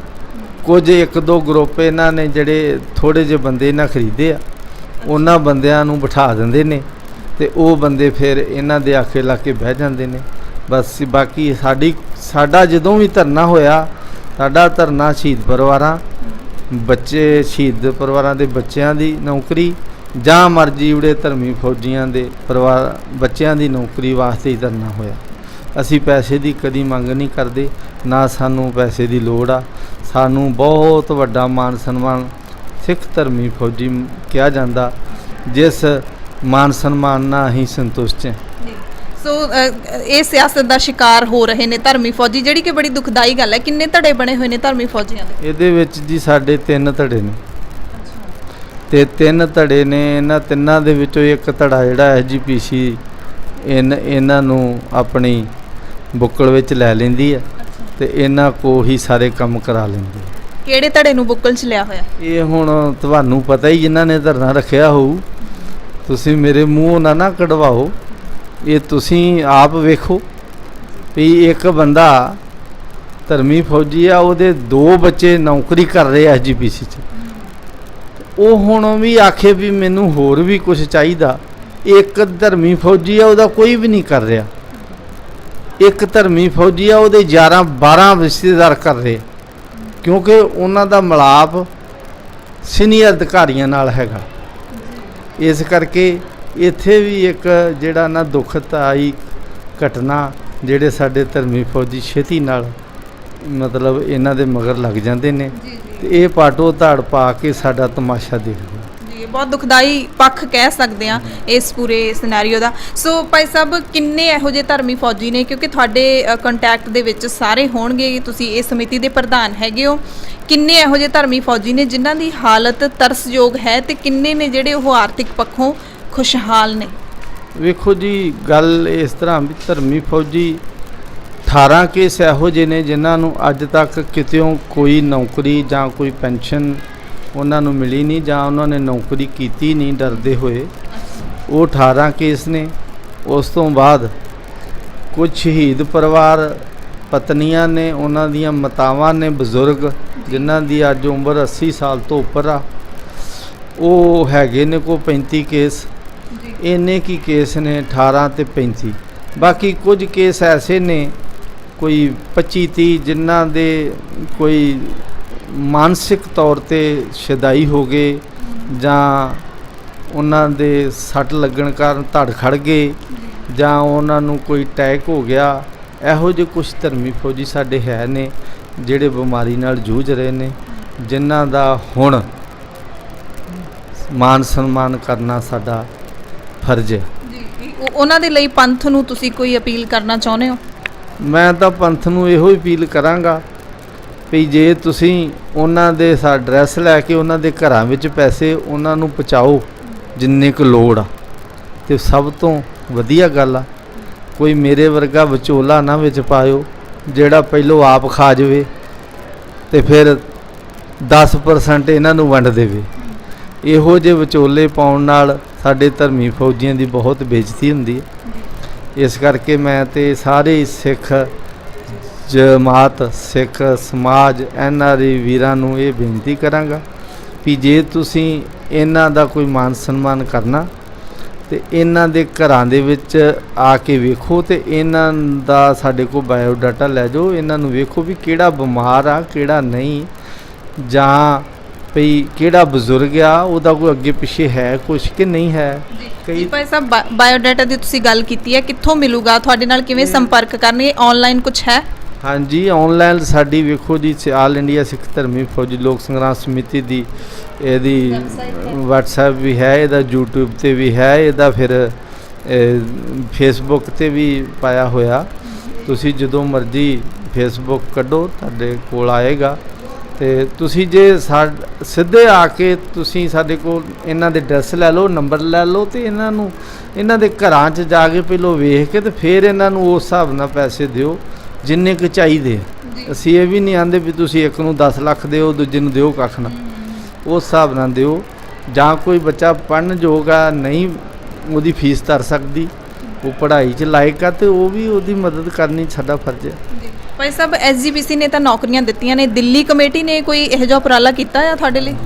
SGPC ਦਿੱਲੀ ਨੇ ਵੀ ਇਹਨਾਂ ਦੀ ਇੱਕ ਟਾਸਕ ਫੋਰਸ ਤਿਆਰ ਕੀਤੀ ਹੈ, ਜਿਹਦੇ ਵਿੱਚ 60 ਕੁ ਧਰਮੀ ਫੌਜੀ ਤੇ ਉਹਨਾਂ ਦੇ 15 ਕੋਈ ਸ਼ਹੀਦ ਪਰਿਵਾਰ ਬੱਚੇ ਨੇ ਜਿਹੜੇ ਮਤਲਬ ਡਿਊਟੀ ਨਿਭਾ ਰਹੇ ਨੇ, ਇਸ ਵੇਲੇ ਹਾਜ਼ਰ ਨੇ ਔਰ ਬੜੇ ਵਧੀਆ ਉਹ ਡਿਊਟੀ ਕਰ ਰਹੇ ਨੇ ਔਰ ਖੁਸ਼ ਨੇ ਉੱਥੇ। ਸੋ ਭਾਈ ਸਾਹਿਬ, ਹੁਣ ਆਪਾਂ ਚੱਲਦੇ ਹਾਂ 1984 ਜੂਨ ਦੇ ਵਿੱਚ, ਜਦੋਂ ਬੈਰਕਾਂ ਛੱਡੀਆਂ ਸੀਗੀਆਂ। ਕੀ ਉਹ ਕੀ ਤੁਹਾਨੂੰ ਕਿਸੇ ਨੇ ਕਿਹਾ ਸੀ ਜਾਂ ਤੁਸੀਂ ਆਪਣੇ ਆਪ ਜਿਹੜਾ ਇਹ ਫੈਸਲਾ ਲਿਆ ਸੀ? ਵਿੱਚੋਂ ਇੱਕ ਗੱਲ ਇਹ ਵੀ ਆਉਂਦੀ ਹੈ ਕਿ ਪ੍ਰਕਾਸ਼ ਸਿੰਘ ਬਾਦਲ ਨੇ ਸੱਦਾ ਦਿੱਤਾ ਸੀ ਸਿੱਖ ਫੌਜੀਆਂ ਨੂੰ ਬੈਰਕਾਂ ਛੱਡਣ ਦੇ ਲਈ, ਇਹਦੇ ਵਿੱਚ ਕੋਈ ਸੱਚਾਈ ਹੈ? ਵੇਖੋ ਜੀ, ਗੱਲ ਇਹ ਆ ਵੀ ਮੈਂ ਤਾਂ ਉਸ ਸਮੇਂ ਰਿਕਰੂਟ ਸੀ ਤੇ ਟ੍ਰੇਨਿੰਗ ਕਰਨ ਵਾਲੇ ਬੰਦੇ ਨੂੰ ਇੰਨੀ ਜਾਣਕਾਰੀ ਨਹੀਂ ਹੋ ਸਕਦੀ ਕਿ ਇਹ ਕਿੰਨੇ ਸੱਦਾ ਦਿੱਤਾ। ਮੇਰੇ ਹਿਸਾਬ ਦੇ ਨਾਲ ਤੇ ਰਾਤ ਨੂੰ BBC ਲੰਡਨ ਨੇ ਬ੍ਰਾਡਕਾਸਟ ਕੀਤਾ ਕਿ ਸਿੱਖਾਂ ਦਾ ਪਾਵਨ ਸਥਾਨ ਸ੍ਰੀ ਅਕਾਲ ਤਖਤ ਸਾਹਿਬ ਭਾਰਤੀ ਫੌਜ ਨੇ ਬੰਬਾਂ ਨਾਲ ਢਾਹ ਦਿੱਤਾ। ਉਸ ਸਮੇਂ ਸਵੇਰੇ ਜਿਹੜਾ ਸਾਡੇ ਗੁਰਦੁਆਰਾ ਸਾਹਿਬ ਹੁੰਦਾ ਐਤਵਾਰ ਨੂੰ, ਸਿੱਖ ਸੈਂਟਰ ਰਾਮਗੜ੍ਹ ਦੀ ਸਭ ਤੋਂ ਜ਼ਿਆਦਾ ਨਫਰੀ ਉੱਥੋਂ ਆਈ ਹੈ। 1632 ਉੱਥੋਂ ਬੈਰਕਾਂ ਛੱਡ ਕੇ ਆਏ ਨੇ। ਉਹਨਾਂ ਨੇ ਜਦੋਂ ਗੁਰਦੁਆਰਾ ਸਾਹਿਬ ਜਾ ਕੇ ਸਾਰੀ ਗੱਲਬਾਤ ਸੁਣੀ ਤੇ ਉਸ ਸਮੇਂ ਇਹਨਾਂ ਦਾ ਖੂਨ ਪ੍ਰਗਟਿਆ, ਪੱਗਰਿਆ ਤੇ ਇਹਨਾਂ ਨੇ ਬਲੇ ਸੋ ਨਿਹਾਲ ਦੇ ਜਨਕਾਰੇ ਲਾ ਕੇ ਤੇ ਅੰਮ੍ਰਿਤਸਰ ਵੱਲ ਨੂੰ ਕੂਚ ਕਰ ਦਿੱਤਾ। ਇੰਨੀ ਮੈਨੂੰ ਜਾਣਕਾਰੀ ਹੈ। ਨਾ ਸਾਨੂੰ ਕਿਸੇ ਨੇ ਆਖਿਆ ਆਓ ਤੇ ਨਾ ਕਿਹਾ ਜਾਓ। ਇੱਕ ਗੁਰਨਾਮ ਸਿੰਘ ਹੌਲਦਾਰ ਸੀ ਜਿਨਨੇ ਇੱਕ ਲਾਈਨ ਖਿੱਚੀ ਸੀ ਵੀ ਜਿਸ ਬੰਦੇ ਨੂੰ ਸਿੱਖੀ ਨਾਲ ਪਿਆਰ ਆ ਉਹ ਇੱਧਰ ਆ ਜਾਓ ਤੇ ਜਿਸ ਬੰਦੇ ਨੂੰ ਨੌਕਰੀ ਨਾਲ ਪਿਆਰ ਆ ਉੱਥੇ ਖੜੇ ਰਹੋ। ਉਸ ਸਮੇਂ ਫਿਰ ਲੋਕਾਂ ਨੇ ਛਾਲਾਂ ਮਾਰ ਕੇ ਤੇ ਉਹ ਲਾਈਨ ਕ੍ਰਾਸ ਕੀਤੀ। ਉਸ ਸਮੇਂ ਕੋਈ ਸਾਡੀ ਉਮਰ 19 ਸਾਲ 20 ਸਾਲ ਦੀ ਹੋ ਸਕਦੀ ਤੇ ਉਹ ਕਿਸੇ ਨੇ ਸਾਨੂੰ ਨਹੀਂ ਆਖਿਆ ਤੁਸੀਂ ਭੱਜੋ ਜੀ। ਤੇ ਉਹ ਲਾਈਨ ਕ੍ਰਾਸ ਜਿਨ੍ਹਾਂ ਨੇ ਨਹੀਂ ਕੀਤੀ ਉਹ ਵੀ ਹੈਗੇ ਸੀ? ਨਹੀਂ, ਉਸ ਸਮੇਂ ਉੱਥੇ ਉਹਨਾਂ ਤੱਕ ਕਿਸੇ ਨੇ ਇਹੋ ਜੀ ਗੱਲ ਨਹੀਂ ਕੀਤੀ। ਸਾਰੇ ਦੇ ਸਾਰੇ ਜਿੰਨੇ ਵੀ ਸੀ ਉਸ ਗੁਰਦੁਆਰਾ ਸਾਹਿਬ ਪਹੁੰਚੇ ਹੋਏ ਉਹ, ਹਾਂਜੀ, ਉਹਨਾਂ ਨੇ ਸਾਰਿਆਂ ਨੇ ਕ੍ਰਾਸ ਕੀਤੀ। ਉਸ ਤੋਂ ਬਾਅਦ ਦੇ ਵਿੱਚ ਕੁਝ ਬੰਦੇ ਉੱਥੇ ਰਹਿ ਗਏ। 2200 ਦੀ ਨਫਰੀ ਸੀ, 2200 ਦੇ ਵਿੱਚੋਂ 400 ਬੰਦਾ ਇਸ ਕਰਕੇ ਰਹਿ ਗਿਆ ਕਿ ਉਹਨਾਂ ਨੂੰ ਗੱਡੀਆਂ ਨਹੀਂ ਮਿਲ ਸਕੀਆਂ। ਇੰਨੀਆਂ ਗੱਡੀਆਂ ਉੱਥੇ ਮੌਜੂਦ ਨਹੀਂ ਸਨ। ਅੱਛਾ, ਗੱਡੀਆਂ ਫਿਰ ਕਿਵੇਂ ਤੁਹਾਨੂੰ ਪ੍ਰੋਵਾਈਡ ਕਰਵਾਈਆਂ ਗਈਆਂ? ਤੁਸੀਂ ਡਿਮਾਂਡ ਕੀਤੀ, ਕਿਵੇਂ ਉੱਥੋਂ ਨਿਕਲੇ ਫਿਰ? ਡਿਮਾਂਡ ਨਹੀਂ ਕੀਤੀ। ਪਹਿਲੋਂ ਕੋਈ 2 ਗਰੁੱਪ ਸਾਡੀਆਂ ਜਿਹੜੀਆਂ ਫੌਜੀ ਗੱਡੀਆਂ ਸੀ ਉਹਨਾਂ 'ਚ ਆ ਗਏ ਤੇ ਤੀਸਰਾ ਗਰੁੱਪ ਜਿਹੜਾ ਉਹ ਜਿਹੜੇ ਕੋਲੇ ਵਾਲੇ ਟਰੱਕ, ਉੱਥੇ ਕੋਲੇ ਦੀਆਂ ਬਹੁਤ ਖਾਨਾਂ, ਤੁਹਾਨੂੰ ਪਤਾ ਅੱਜ ਕੋਲਾ ਬੰਦ ਹੋ ਗਿਆ, ਪਹਿਲੋਂ ਉੱਥੋਂ ਕੋਲਾ ਰਾਮਗੜ੍ਹ ਰਾਂਚੀ ਤੋਂ ਬਹੁਤ ਆਉਂਦਾ ਹੈ। ਉਸ ਕੋਲੇ ਦੇ ਵਾਲੇ ਟਰੱਕ ਤੇ ਕੁਝ ਬੱਸਾਂ ਘੇਰ ਕੇ ਉਹਨਾਂ ਬੱਸਾਂ ਨੂੰ ਹੀ ਆਪ ਚਲਾਉਣ ਲੱਗ ਗਏ ਮੁੰਡੇ। ਉਹ ਅੰਮ੍ਰਿਤਸਰ ਵੱਲ ਨੂੰ ਉਹਨਾਂ 'ਚ ਆ ਗਏ। ਫੌਜੀ ਗੱਡੀਆਂ ਸੀ ਉਹਨਾਂ 'ਚ ਆ ਗਏ ਤੇ ਤੀਸਰਾ ਗਰੁੱਪ ਜਿਹੜਾ ਉਹ ਜਿਹੜੇ ਕੋਲੇ ਵਾਲੇ ਟਰੱਕ, ਉੱਥੇ ਕੋਲੇ ਦੀਆਂ ਬਹੁਤ ਖਾਨਾਂ, ਤੁਹਾਨੂੰ ਪਤਾ ਅੱਜ ਕੋਲਾ ਬੰਦ ਹੋ ਗਿਆ, ਪਹਿਲੋਂ ਉੱਥੋਂ ਕੋਲਾ ਰਾਮਗੜ੍ਹ ਰਾਂਚੀ ਤੋਂ ਬਹੁਤ ਆਉਂਦਾ ਹੈ। ਉਸ ਕੋਲੇ ਦੇ ਵਾਲੇ ਟਰੱਕ ਤੇ ਕੁਝ ਬੱਸਾਂ ਘੇਰ ਕੇ ਉਹਨਾਂ ਬੱਸਾਂ ਨੂੰ ਹੀ ਆਪ ਚਲਾਉਣ ਲੱਗ ਗਏ ਮੁੰਡੇ। ਉਹ ਅੰਮ੍ਰਿਤਸਰ ਵੱਲ ਨੂੰ ਤੋਰ ਲਈਆਂ। ਠੀਕ ਹੈ, ਤੇ ਫਿਰ ਰਾਹ ਵਿੱਚ ਕੀ ਕੁਝ ਵਾਪਰਿਆ? ਤੁਸੀਂ ਜਿਹੜੇ ਕਾਫਲੇ ਦੇ ਨਾਲ ਸੀਗੇ ਉਹ ਤੁਸੀਂ ਦੱਸੋ। ਮੈਂ ਜੀ ਤੀਸਰੇ ਕਾਫਲੇ ਨਾਲ ਸਾਂ ਤੇ ਸਵੇਰੇ 12-1 ਵਜੇ ਅਸੀਂ ਬੈਰਕਾਂ ਛੱਡੀਆਂ 10 ਜੂਨ ਨੂੰ ਤੇ 12 ਜੂਨ ਨੂੰ ਇੱਕ ਮੇਰੇ ਯੂਪੀ ਦੇ ਵਿੱਚ ਇੱਕ ਜ਼ਿਲ੍ਹਾ ਜੌਨਪੁਰ, ਉਹ ਜੌਨਪੁਰ ਦੇ ਕਸਬੇ ਦੇ ਵਿੱਚ ਜਦੋਂ ਅਸੀਂ ਗੰਗਾ ਨਦੀ ਦਾ ਪੁਲ ਕ੍ਰਾਸ ਕੀਤਾ ਤੇ ਉਹ ਉੱਥੇ ਸਾਨੂੰ ਅੱਗੋਂ ਭਾਰਤੀ ਫੌਜ ਵੱਲੋਂ ਅਟੈਕ ਸ਼ੁਰੂ ਹੋ ਗਿਆ। ਉਹਦੇ ਵਿੱਚ ਇਹਨਾਂ ਦੀਆਂ 5-7 ਯੂਨਿਟਾਂ ਸਨ, ਆਰਮਡ ਸੀ, ਟੈਂਕਰ ਸਾਲਾ ਵੀ ਸੀ ਤੇ ਹੋਰ ਪੈਦਲ ਸੈਨਾ ਵੀ ਸੀ। ਉੱਥੇ ਫਿਰ ਸਾਡੀ 6-7 ਘੰਟੇ ਮੁਕਾਬਲਾ ਸਾਡਾ ਚੰਗਾ ਗਹਿ ਕੇ ਹੋਇਆ। ਉਸ ਸਮੇਂ, ਹਾਂਜੀ, ਉਸ ਸਮੇਂ ਫਿਰ 34 ਸ਼ਹੀਦ ਹੋ ਗਏ। ਕੁਝ ਸਾਡੇ ਉਸ ਗਰੁੱਪ 'ਚ 450 ਬੰਦਾ ਸੀ, ਜਿਹਦੇ ਵਿੱਚੋਂ 50 ਕੁ ਫੱਟੜ ਹੋ ਗਏ ਤੇ ਬਾਕੀ ਜਿਹੜੇ ਉਹਨਾਂ ਨੇ ਫਿਰ ਰਾਤ ਦੇ 8 ਵਜੇ ਸਾਨੂੰ ਅਸਲਾ ਸਾਡਾ ਖਤਮ ਹੋਣ ਤੇ ਸਾਨੂੰ ਕੈਪਚਰ ਕਰ ਲਿਆ। ਕਿੰਨੇ ਜਣਿਆਂ ਨੂੰ ਕੈਪਚਰ ਕਰ ਲਿਆ? ਕੈਪਚਰ ਉਹੀ ਜਿਹੜੇ ਕੋਈ 400 ਬੰਦਾ ਸੀ ਉਹਨਾਂ ਨੂੰ ਕੈਪਚਰ ਕਰਕੇ ਤਾਂ ਸਾਨੂੰ GR ਦਾ ਸੈਂਟਰ ਆ ਬਨਾਰਸ, ਉੱਥੋਂ 3 ਘੰਟੇ ਦਾ ਰਸਤਾ ਬਨਾਰਸ ਲੈ ਗਏ। ਬਨਾਰਸ ਗੋਰਖਾ ਸੈਂਟਰ ਦੇ ਵਿੱਚ ਸਾਨੂੰ 11 ਦਿਨ ਰੱਖਿਆ। 11 ਦਿਨਾਂ ਬਾਅਦ ਫਿਰ ਸਾਨੂੰ 150 ਜਵਾਨ ਨੂੰ ਗਿਆ, ਇਹ ਅਸੀਂ ਸੈਂਟਰ ਗਿਆ ਜਿੱਥੇ ਮਹਾਤਮਾ ਬੁੱਧ ਨੇ ਭਗਤੀ ਕੀਤੀ, ਉੱਥੇ ਸਾਨੂੰ ਲੈ ਗਏ। ਉੱਥੇ ਜਿਹੜੇ 71 ਦੇ ਕੈਦੀਆਂ ਦੇ ਕਮਰੇ ਖਾਲੀ ਸੀ ਉਹਨਾਂ ਕਮਰਿਆਂ ਦੇ ਵਿੱਚ ਸਾਨੂੰ ਵਾੜ ਦਿੱਤਾ ਤੇ ਉਹਨਾਂ ਕਮਰਿਆਂ ਦੇ ਵਿੱਚ ਇੱਕ ਛੋਟੇ ਹਾਲਾਂ ਵਿੱਚ 20 ਜਣਾ ਇਹਨਾਂ ਨੇ ਉਤਾੜ ਦਿੱਤੇ ਤੇ ਰੋਸ਼ਨਦਾਨਾਂ ਨੂੰ ਬਿਲਕੁਲ ਫੱਟੀਆਂ ਲਾ ਦਿੱਤੀਆਂ। ਇੱਕ ਬੂਹਾ ਸੀਖਾਂ ਵਾਲਾ ਖੁੱਲ੍ਹਾ ਰਹਿੰਦਾ ਸੀ ਜਿਹਦੇ ਵਿੱਚ ਬਾਹਰੋਂ ਤਾਲਾ ਸੀ। 2 ਪੀਪੇ ਰੱਖ ਦਿੱਤੇ ਗਏ, 2 ਘੜੇ ਰੱਖ ਦਿੱਤੇ ਗਏ। ਜੇ ਕਿਸੇ ਨੂੰ ਪਿਸ਼ਾਬ ਜਾਂ ਲੈਟਰਿੰਗ ਰਾਤ ਨੂੰ ਆਉਣੀ ਤਾਂ ਉਹਨਾਂ ਪੀਪਿਆਂ ਵਿੱਚ ਜਾਣਾ। ਤੇ ਉਸ ਸਮੇਂ ਫਿਰ ਅਸੀਂ 9 ਮਹੀਨੇ ਉਹ ਜਿਹੜਾ ਕਸ਼ਟ ਝਾਕਿਆ, ਬਹੁਤ ਹੀ ਇੱਕ ਨਾ ਸਾਡੇ ਉੱਤੇ ਸਮਝੋ ਵੀ ਜਵਾਨੀ ਸੀ ਤੇ ਅਸੀਂ ਉਹ ਚੱਲ ਲਿਆ। ਤੇ ਉਸ ਤੋਂ ਬਾਅਦ ਦੇ ਵਿੱਚ ਫਿਰ ਇੱਕ 3 ਮਹੀਨੇ ਬਾਅਦ ਇੰਟੈਰੋਗੇਟ ਹੋਈ। ਉਹ ਇੰਟੈਰੋਗੇਟ ਦੇ ਵਿੱਚ ਸਿਵਲ ਮਹਿਕਮਾ, ਫੌਜੀ ਮਹਿਕਮਾ, ਹੋਰ ਕਈ ਆਏ। ਉਹਨਾਂ ਨੇ 2 ਕਿਲੋਮੀਟਰ ਟੈਂਟ ਲਾ ਕੇ ਸਾਨੂੰ 10-10 ਬੰਦਿਆਂ ਨੂੰ ਰੋਜ਼ ਇੰਟੈਰੋਗੇਟ ਕਰਨਾ। 5-6 ਦਿਨ ਇੰਟੈਰੋਗੇਟ ਕਰਕੇ ਪੁੱਛਗਿੱਛ ਕਰਕੇ ਫਿਰ ਸਾਨੂੰ ਵੱਖਰੇ, ਉਹਨਾਂ ਦੂਜੇ ਬੰਦਿਆਂ ਨੂੰ ਵੱਖਰੇ ਕਰ ਦੇਣਾ। ਇਸ ਤਰ੍ਹਾਂ ਫਿਰ ਸਾਡਾ ਕੋਈ ਉੱਥੇ ਅਸੀਂ ਮਾਘੀ ਵਾਲੇ ਦਿਨ 85 'ਚ ਮਾਘੀ ਵਾਲੇ ਦਿਨ ਸਾਨੂੰ ਇੱਕ ਆਰਡਰ ਆ ਗਿਆ ਵੀ ਇਹਨਾਂ ਨੂੰ ਛੋਟੀਆਂ ਮੋਟੀਆਂ ਸਜ਼ਾ ਦੇ ਕੇ ਇਹਨਾਂ ਨੂੰ ਬਾਹਰ ਕੱਢ ਦਿਓ।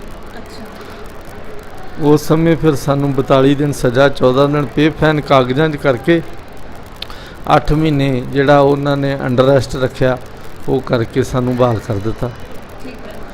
ਬਹਾਲ ਕਰਨ ਤੋਂ ਉਪਰੰਤ 3 ਮਹੀਨੇ ਬਾਅਦ ਫਿਰ ਇੱਕ ਆਰਡਰ ਆਇਆ ਮਈ ਦੀ 24-25 ਨੂੰ ਵੀ ਇਹਨਾਂ ਨੂੰ ਤੁਸੀਂ 388 ਰਿਕਰੂਟ ਡਿਸਮਿਸ ਫਰੋਮ ਸਰਵਿਸ ਅਨਲਾਈਕਲੀ ਸ਼ੋਲਜਰ ਲਿਖ ਕੇ ਸਾਡੇ 50-50 ਰੁਪਏ ਦੇ ਕੇ ਤੇ ਸਾਨੂੰ ਗੱਡੀ 'ਚ ਚੜ੍ਹਾ ਗਏ। ਅਸੀਂ ਸ਼ਾਲਦਾ ਗੱਡੀ 'ਚ ਬੈਠ ਕੇ ਆ ਕੇ ਅੰਮ੍ਰਿਤਸਰ ਆ ਗਏ। ਇੱਥੇ ਆ ਕੇ ਅਸੀਂ ਫਿਰ ਆਪਣੇ ਭਾਈ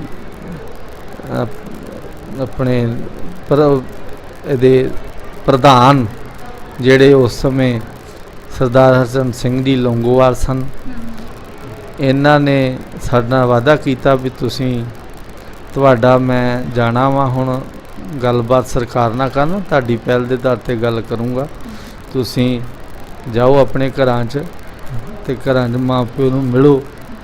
ਇਹਨਾਂ ਨੇ ਚੰਗਾ ਸਾਡਾ ਫਿਰ ਜਾ ਕੇ ਤੇ ਸਾਨੂੰ ਜਿਹੜੇ ਦੁਬਾਰਾ ਰੀਸੈਟਲਮੈਂਟ ਕੀਤਾ ਤੇ 3 ਮਹੀਨੇ ਬਾਅਦ ਫਿਰ ਸਾਨੂੰ ਚਿੱਠੀਆਂ ਆ ਗਈਆਂ ਤੇ ਤੁਸੀਂ ਵਾਪਸ ਆਪਣੇ ਆ ਜਾਓ। ਫਿਰ ਅਸੀਂ 7 ਰੀਇਨਸਟੇਟ ਕੀਤਾ, ਤੁਹਾਨੂੰ ਦੁਬਾਰਾ ਜੁਆਇਨ ਰੀਸੈਟਲਮੈਂਟ ਕਰ ਦਿੱਤਾ ਗਿਆ। ਫਿਰ ਅਸੀਂ 7 ਮਹੀਨੇ ਬਾਅਦ 15 ਨਵੰਬਰ ਨੂੰ 85 ਨੂੰ ਫਿਰ ਅਸੀਂ ਵਾਪਸ ਚਲੇ ਗਏ। ਤੁਹਾਡੀ ਡਿਮਾਂਡ ਸੀ ਇਹ ਕਿ ਤੁਸੀਂ ਦੁਬਾਰਾ ਫੌਜ ਦੇ ਵਿੱਚ ਜਾਣਾ ਆ? ਸਾਡੀ ਇਹੀ ਡਿਮਾਂਡ ਸੀ ਵੀ ਸਾਨੂੰ ਜਾਂ ਕੋਈ ਸਰਕਾਰੀ ਨੌਕਰੀ ਦਿਓ ਤੇ ਜਾਂ ਫਿਰ ਸਾਨੂੰ ਦੁਬਾਰਾ ਵਾਪਸ ਭੇਜੋ। ਉਹਨਾਂ ਨੇ ਕਿਹਾ ਵੀ ਸਰਕਾਰੀ ਨੌਕਰੀ ਇੰਨੇ ਬੰਦਿਆਂ ਨੂੰ ਅਸੀਂ ਦੇ ਨਹੀਂ ਸਕਦੇ ਤੇ ਤੁਸੀਂ ਮਤਲਬ ਇਹ ਵੀ ਤੁਹਾਡੀ ਸਰਕਾਰੀ ਨੌਕਰੀ ਆ ਤੇ ਤੁਸੀਂ ਵਾਪਸ ਚਲੇ ਜਾਓ। ਫਿਰ ਅਸੀਂ ਵਾਪਸ ਗਏ। ਸੋ ਭਾਈ ਸਾਹਿਬ, ਤੁਸੀਂ ਆਪਣੇ ਬਾਰੇ ਸਾਰਾ ਦੱਸਿਆ ਵੀ ਵਾਪਸ ਫਿਰ ਤੁਸੀਂ ਕਿਵੇਂ ਜਾ ਕੇ ਨੌਕਰੀ ਹੈ ਜਿਹੜੀ ਜੁਆਇਨ ਕੀਤੀ। ਹਰਚੰਦ ਸਿੰਘ ਲੌਂਗੋਵਾਲ ਨੇ ਸਰਕਾਰ ਨਾਲ ਗੱਲ ਕੀਤੀ ਤਾਂ ਟੋਟਲ ਜਿਹੜੇ ਬਗਾਵਤ ਕਰਨ ਵਾਲੇ ਫੌਜੀ ਸੀ, ਬੈਰਕਾਂ ਛੱਡਣ ਵਾਲੇ, ਉਹਨਾਂ ਦੇ ਵਿੱਚੋਂ ਕਿੰਨੇ ਨੇ ਜਿਹੜੇ ਕੋਰਟ ਮਾਰਸ਼ਲ ਤੋਂ ਬਾਅਦ ਉਹਨਾਂ ਨੇ ਜਾ ਕੇ ਜੁਆਇਨ ਕੀਤਾ ਤੇ ਕਿੰਨੇ ਨੇ ਜਿਹੜੇ ਉਹਨਾਂ ਨੇ ਨਹੀਂ ਕੀਤੀ ਜੁਆਇਨ ਨੌਕਰੀ? ਇਹਨਾਂ ਦੇ ਵਿੱਚੋਂ ਕੋਈ 309 ਨੇ ਜਿਨ੍ਹਾਂ ਦਾ ਜਨਰਲ ਕੋਰਟ ਮਾਰਸ਼ਲ ਹੋਇਆ। ਉਹਨਾਂ ਨੇ ਨੌਕਰੀ, ਉਹਨਾਂ ਨੂੰ ਦੁਬਾਰਾ ਜੁਆਇਨ, ਉਹਨਾਂ ਨੂੰ ਲੈਟਰ ਆਏ ਸੀ, ਕਿਸੇ ਨੂੰ ਰੇਲਵੇ 'ਚ, ਕਿਸੇ ਨੂੰ FCI 'ਚ, ਕਿਸੇ ਨੂੰ ਡਾਕਖਾਨੇ 'ਚ। ਉਹਨਾਂ ਦੇ ਵਿੱਚੋਂ ਜਿਹੜੇ ਬੰਦੇ ਵਾਪਸ ਚਲੇ ਗਏ ਡਿਊਟੀਆਂ 'ਤੇ, ਉਹਨਾਂ ਨੂੰ ਆਰਮੀ 'ਚ ਨਹੀਂ ਰੱਖਿਆ ਗਿਆ, ਉਹਨਾਂ ਨੂੰ ਇਹ ਸਿਵਲ ਮਹਿਕਮੇ 'ਚ ਡਿਊਟੀ ਦਿੱਤੀ ਗਈ।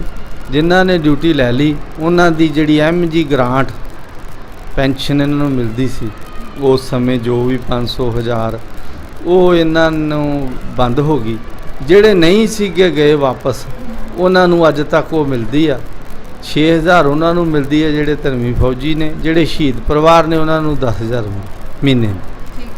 ਉਹ ਕਦੀ 6 ਮਹੀਨੇ ਵੀ ਮਿਲ ਜਾਂਦੀ, 3 ਵੀ ਮਿਲ ਜਾਂਦੀ, 8 ਵੀ ਮਿਲ ਜਾਂਦੀ। ਜਿਸ ਤਰ੍ਹਾਂ ਉਹਨਾਂ ਕੋਲ ਪੈਸਾ ਆਵੇ ਉਹ ਇਹਨਾਂ ਨੂੰ ਚੈੱਕ ਦੇ ਦਿੰਦੇ। ਇਹ ਜਨਰਲ ਕੋਰਟ ਮਾਰਸ਼ਲ ਤੇ ਸਮਰੀ ਕੋਰਟ ਮਾਰਸ਼ਲ 'ਚ ਕੀ ਫਰਕ ਹੈ? ਜਨਰਲ ਕੋਰਟ ਮਾਰਸ਼ਲ ਹੁੰਦਾ ਵੱਡਾ, ਮੇਜਰ ਕੋਰਟ ਮਾਰਸ਼ਲ ਜਿਹਨੂੰ ਆਪਾਂ ਕਹਿ ਦਿਓ ਉਦੋਂ ਬਾਅਦ 'ਚ ਉਹਨੂੰ ਉੱਥੇ ਨਹੀਂ ਰੱਖਿਆ ਜਾ ਸਕਦਾ।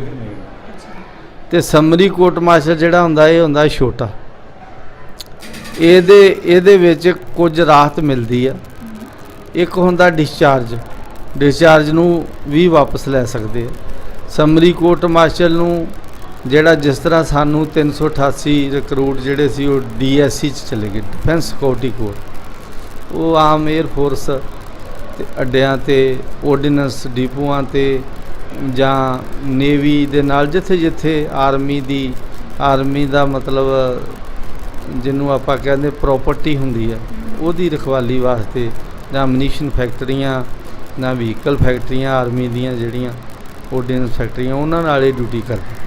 ਨਹੀਂ ਫਿਰ ਜਿਹੜਾ ਤੁਸੀਂ ਕੰਮ ਕੀਤਾ ਸੀ, ਮਤਲਬ ਬਗਾਵਤ ਕੀਤੀ ਸੀ ਸਰਕਾਰ ਦੇ ਮੁਤਾਬਿਕ, ਗੁਨਾਹ ਤਾਂ ਇੱਕੋ ਜਿਹਾ ਹੀ ਸੀ। ਫਿਰ ਸਮਰੀ ਤੇ ਜਨਰਲ ਇਹ ਕਿਹਦਾ ਹੁੰਦਾ, ਰੈਂਕ ਵਾਈਜ਼ ਹੁੰਦਾ? ਇਹ ਇਸ ਤਰ੍ਹਾਂ ਸੀ ਵੀ ਇਹ ਸਾਰੇ ਜਿਨ੍ਹਾਂ ਦੀ ਜਿਹੜੀ ਡਿਊਟੀ ਸੀ, ਕਿਸੇ ਦੀ 8 ਸਾਲ 10 ਸਾਲ 5 ਸਾਲ 6 ਸਾਲ 12 ਸਾਲ ਸੀ, ਇਹ ਸਾਡੇ ਇੰਸਟ੍ਰਕਟਰ ਸੀ ਤੇ ਇਹਨਾਂ ਦੀਆਂ ਡਿਊਟੀਆਂ ਵੱਧ ਸੀ। ਅਸੀਂ ਅਜੇ ਅੰਡਰ ਟ੍ਰੇਨਿੰਗ ਸੀ, ਕਸਮ ਨਹੀਂ ਸੀ ਸਾਡੀ ਹੋਈ।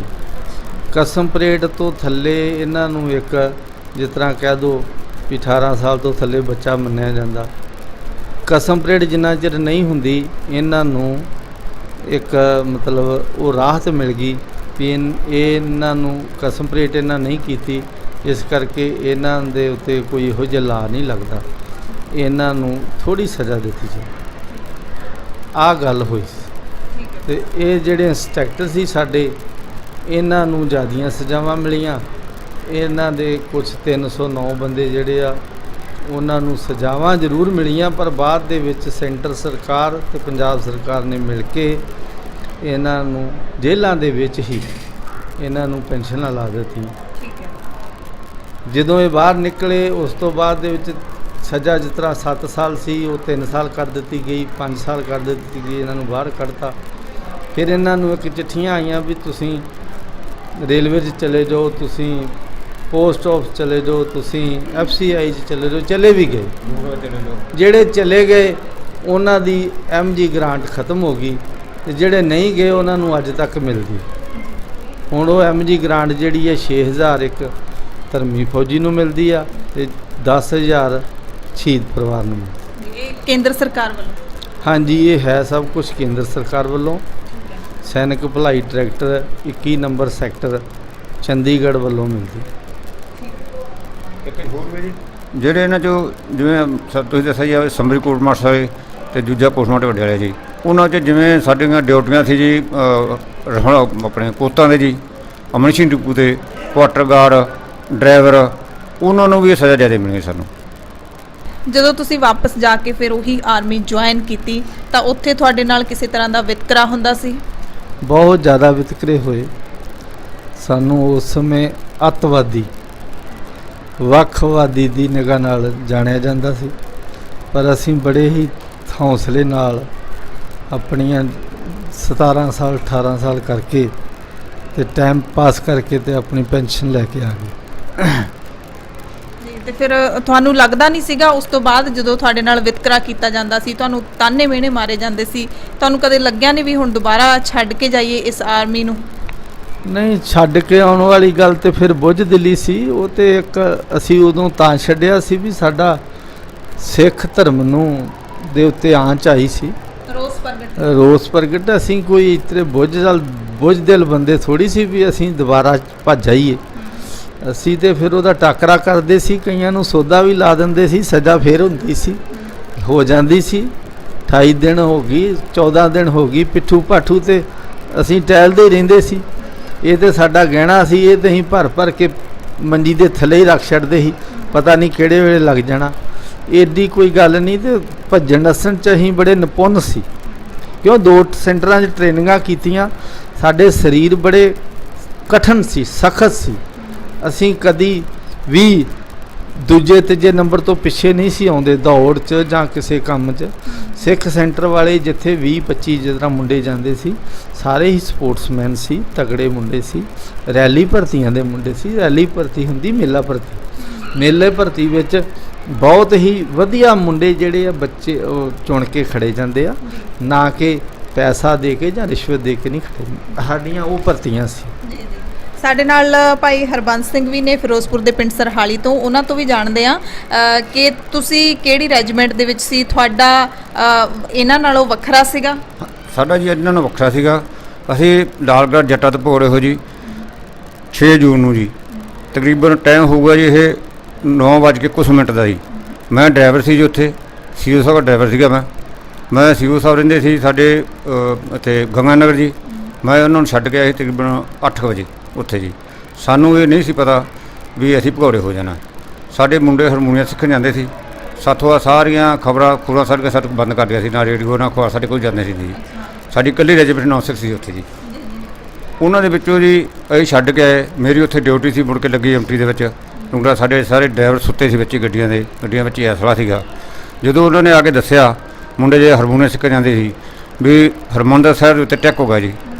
ਬਹੁਤ ਕੌਮਰਸੀ ਦੇ ਨਾਲ ਜਿਹੜਾ ਸਿੱਖਾਂ ਨੂੰ ਵੇਖਿਆ ਜਾਂਦਾ ਜੀ, ਜਿੰਨੇ ਵੀ ਸਿੱਖ ਬੰਦੇ ਆ, ਕੋਈ ਵੀ ਹੋਵੇ ਜੀ ਪੰਜਾਬ ਦੇ ਵਿੱਚ। ਅਸੀਂ ਉੱਥੋਂ ਗੱਡੀਆਂ ਤੋੜ ਲਈਆਂ ਜੀ। ਗੱਡੀਆਂ ਤੋੜ ਕੇ ਅਸੀਂ ਚੱਲ ਪਾਤਾ ਜੀ ਇੱਧਰ ਨੂੰ ਹਬੂਰ ਨੂੰ ਜੀ। ਮੇਰੇ ਅੱਗੇ ਇੱਕ ਗੱਡੀ ਸੀ, ਉਹ 'ਚ ਤਕਰੀਬਨ ਸੀਗੇ 20 ਬੱਸ ਜੀ। ਉਹ ਜਿਵੇਂ ਸਕੂਲ ਬੱਸ ਆ ਜਾਂਦਾ ਜੀ ਉਹਨੂੰ, ਉਹਦੇ ਵਿੱਚ ਜੀ ਮੇਰੀ ਉਹਦੇ ਪਿੱਛੇ ਗੱਡੀ ਸੀਗੀ, ਉਹਦੇ ਮੇਰੇ ਪਿੱਛੇ ਗੱਡੀਆਂ ਸੀ। ਉਹਨਾਂ ਮੁੰਡਿਆਂ ਦੇ ਜਦੋਂ ਟੱਕਰਾ ਹੋ ਗਿਆ ਜੀ, ਤੇ ਉਹ ਜਦੋਂ ਸਾਡੀਆਂ ਗੱਡੀਆਂ ਵੇਖ ਲਈਆਂ, ਉਹ ਸਾਰੇ ਭੱਜ ਗਏ। ਸਾਡੇ ਉੱਥੇ 13 ਜਵਾਨ ਸ਼ਹੀਦ ਹੋ ਗਏ ਜੀ। ਬਿਲਕੁਲ ਜੀ। ਅਸੀਂ ਚੱਲਦੇ ਮੁਕਤਸਰ ਆ ਗਏ ਜੀ। ਮੁਕਤਸਰ ਉਹੀ ਚੱਲ ਪਏ ਆ ਗਏ ਜੀ, ਇੱਥੇ ਬੁੱਟਰ ਸਾਹਿਬ ਆ ਗਏ ਜੀ, ਪਿੰਡ ਬੁੱਟਰਾ ਪਿੰਡ ਜਿੱਥੇ ਮੁਕਤਸਰ ਦੇ ਨਾਲ। ਉੱਥੋਂ ਅਸੀਂ ਚਾਲੇ ਪਾਉਂਦੇ ਜੀ ਇੱਥੇ ਫਰੀਦਕੋਟ ਦੇ ਨਾਲ ਪਿੰਡ ਸੁਖੀਆ ਕੋਟ ਆ ਜੀ, ਉੱਥੇ ਆ ਗਏ ਜੀ। ਤਕਰੀਬਨ ਹੋਊਗਾ ਜੀ ਟਾਈਮ 3:30 ਪੌਣੇ 4 ਦਾ। ਠੀਕ ਹੈ। ਕਿੰਨੀ ਤਰੀਕ ਸੀ? ਉਦੋਂ 7 ਜੂਨ ਸੀ। ਇੱਥੇ ਆ ਗਏ ਜੀ ਸ਼ਾਮ ਨੂੰ 4 ਪੌਣੇ 4 ਇੱਥੇ ਟਾਈਮ ਹੋਇਆ ਜੀ। ਉੱਥੇ ਆ ਗਏ ਸੀ, ਸਾਨੂੰ ਦੁੱਧ ਬਾਅਦ ਪਿਆ ਜੀ ਡੇਰਿਆਂ ਨੇ। ਅਸੀਂ ਉੱਥੇ ਮੋਰਚੇ ਬੀਜਦੇ ਜੀ ਉਹਨਾਂ ਦੇ ਕੋਠਿਆਂ ਦੇ। ਉੱਥੇ ਜਦੋਂ ਅਸੀਂ ਆ ਕੇ ਵੇਖਿਆ ਜੀ, ਇੱਥੇ ਦਾ ਗਊ ਬਹੁਤ ਮਰ ਗਈ, ਸ਼ਹੀਦ ਹੋਈ, ਬਹੁਤ ਗਊਆਂ ਸ਼ਹੀਦ ਹੋਈਆਂ, ਕੋਈ 1000 ਦੇ ਕਰੀਬ ਗਊ ਸੀ ਜੀ। ਅਸੀਂ ਸਾਰਿਆਂ ਨੇ ਕਿਹਾ ਵੀ ਨਹੀਂ ਆਪਾਂ ਫਾਇਰਿੰਗ ਕਰਨਾ। ਸਾਡੇ ਉੱਤੇ ਹੈਲੀਕਾਪਟਰ ਉੱਡੇ। ਸਾਡੇ ਯੂਨਿਟ ਦੇ ਜਿਹੜੇ ਯੂਨਿਟ ਖੜੀ ਸੀ, ਉਹ ਹੈਲੀਕਾਪਟਰ ਸੀ, ਉਹਨੇ ਸਾਡੇ ਉੱਤੇ 2 ਗੇੜੇ ਦਿੱਤੇ ਜੀ। 2 ਗੇੜੇ ਦੇ ਕੇ ਜੀ ਉਹਨੇ ਉਹ ਚਲੇ ਗਏ ਜੀ। ਸਾਡੇ ਪਿੱਛੇ ਜਿਹੜੀ ਫੌਜ ਆਉਂਦੀ ਸੀ, ਉਹ ਤਕਰੀਬਨ 10,000 ਹੋਊਗੀ ਜੀ, 8,000 ਹੋਊਗੀ ਉਦੋਂ। ਉਹ ਸਾਡੇ ਪਿੱਛੇ ਆਉਂਦੇ ਜੀ। ਉਹਨਾਂ ਨੇ ਫਿਰ ਤੋਂ ਮਿਲਾਪ ਕੀਤਾ ਆਪਣੇ ਬ੍ਰਿਗੇਡ ਕਮਾਂਡਰ ਸਾਹਿਬ ਨਾਲ। ਉਹ ਸਾਡੇ ਕੋਲੇ ਆ ਗਏ ਜੀ। ਅਸੀਂ ਬੈਠੇ ਜੀ ਬਾਹਰ ਜੀ। ਅਸੀਂ ਵਰਦੀ ਦੇ ਨਾਤੇ ਉਹਨਾਂ ਨੂੰ ਫਿਰ ਵੀ ਵਰਦੀ ਸਮਝਿਆ ਵੀ ਸਾਡੇ ਅਫਸਰ ਆ। ਅਸੀਂ ਖੜ੍ਹੇ ਹੋ ਗਏ ਜੀ। ਖੜ੍ਹੇ ਹੋ ਕੇ ਸਾਨੂੰ ਉਹਨੇ ਪੁੱਛਿਆ ਵੀ ਤੁਸੀਂ ਕੀ ਗੱਲ ਹੋਈ ਤੁਹਾਨੂੰ? ਅਸੀਂ ਕਿਹਾ ਸਾਨੂੰ ਤਾਂ ਗੌਰਮੈਂਟ ਦੱਸੇ ਕੀ ਗੱਲ ਹੋਈ ਆ, ਸਾਡੇ ਹਰਿਮੰਦਰ ਸਾਹਿਬ ਅਟੈਕ ਕੀਤਾ, ਕਿਉਂ ਢਾਇਆ ਗਿਆ ਜੀ ਉਹਨੂੰ? ਉਹ ਕਹਿੰਦੇ ਜੀ ਸਾਡਾ ਹੁਕਮ ਮੰਨ ਕੇ ਵਾਪਸ ਚੱਲੋ। ਅਸੀਂ ਉੱਤੋਂ ਜੋ ਉਹਨਾਂ ਨੂੰ ਕਹਿੰਦੇ ਸਾਡਾ ਹੁਕਮ ਮੰਨ ਕੇ ਚੱਲੋ ਵਾਪਸ, ਅਸੀਂ ਉਦੋਂ ਇਕੱਠੇ ਹੋ ਗਏ ਜੀ। ਸਾਡੇ ਕੋਲ ਅਸਲਾ ਲੈ ਲਿਆ, ਉਹਨਾਂ ਨੇ ਰਫਲ ਲੈ ਲਈਆਂ, ਗੱਡੀਆਂ ਲੈ ਲਈਆਂ ਜੀ। ਸਾਨੂੰ ਉਹ ਲਿਆ ਜੀ ਬਠਿੰਡੇ ਆ ਜੀ। ਬਠਿੰਡੇ ਸਾਨੂੰ ਬੱਸਾਂ ਮਿਲ ਗਈਆਂ ਜੀ। ਉਦੋਂ ਅਸੀਂ ਆਏ ਜੀ ਸੂਰਤਗੜ੍ਹ ਗਏ ਸਾਨੂੰ ਜੀ। ਸੂਰਤਗੜ੍ਹ ਜੋ ਲਾਏ ਜੀ, ਅਤੇ ਉਹ ਜਿਹੜਾ ਕਮਾਂਡਰ ਸਾਹਿਬ ਸਾਨੂੰ ਲੁਗਾਇਆ ਸੀਗਾ, ਉਹਨੇ ਸਾਡਾ ਦਰਬਾਰ ਕੀਤਾ ਜੀ 3 ਮਿੰਟ। ਉੱਥੋਂ ਫਿਰ ਉੱਡ ਗਿਆ ਜੀ। ਸਾਨੂੰ ਉੱਥੇ ਬਹੁਤ ਤਕੜੀਆਂ ਸਜ਼ਾਵਾਂ ਮਿਲੀਆਂ ਜੀ ਉਹਨਾਂ ਵਿੱਚ ਹੀ। ਉਸ ਤੋਂ ਬਾਅਦ ਸਾਡਾ ਕੁਛ ਮਹੀਨਿਆਂ ਬਾਅਦ ਸਾਡੀ ਟਰਮੀਨੇਸ਼ਨ ਹੋ ਗਈ, ਜਿਵੇਂ ਭਾਈ ਸਾਹਿਬ ਨੇ ਦੱਸੀ ਜੀ।